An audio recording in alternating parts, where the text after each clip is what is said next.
Alexander the Great wanted to be both human and divine. He wanted to have a supreme power over other human beings that could never be questioned. Alexander the Great was born in 356 BC to the Macedonian King Philip and one of his foreign wives, Olympias. There are many myths behind Alexander's birth, one of which is that Philip had a vision that a snake was sleeping with Olympias. And it was these visions that were confirmed by oracles that made Philip believe that Alexander was a son of one of the gods. Alexander grew up in Pella and was tutored by Aristotle.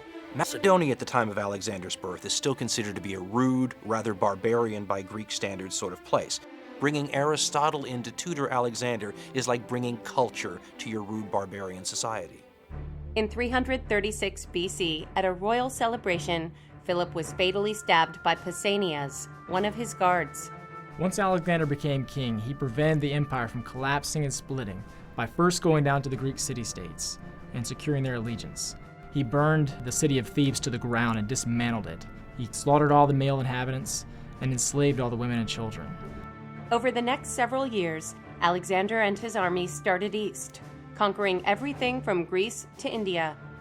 Alexander's most impressive victory was at the Battle of Issus in 333 BC. Alexander faced odds of 5-1 against the Persians led by King Darius. What finally made him stop was his soldiers finally decided they had had enough. They were ready to go back to Macedonia. On his way back to Macedonia, Alexander had many of his officers marry Persian noblewomen in an attempt to solidify his reign over Persia.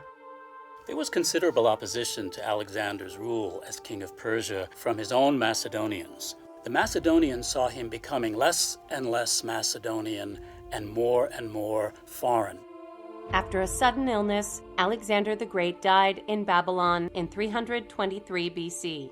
No one knows what caused Alexander's death. I mean, whether or not he was poisoned, as many rulers were in that sort of mafia crime family-like existence, malaria has been thrown out as a possible thing. And a lot of battle wounds may have begun to take its toll, too. It's one of the great murder mysteries of the ancient world.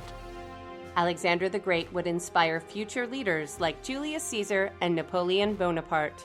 Alexander the Great is one of the most romantic figures throughout history. He's got one of those sorts of existences that is so compelling that people have been captivated by it for thousands of years.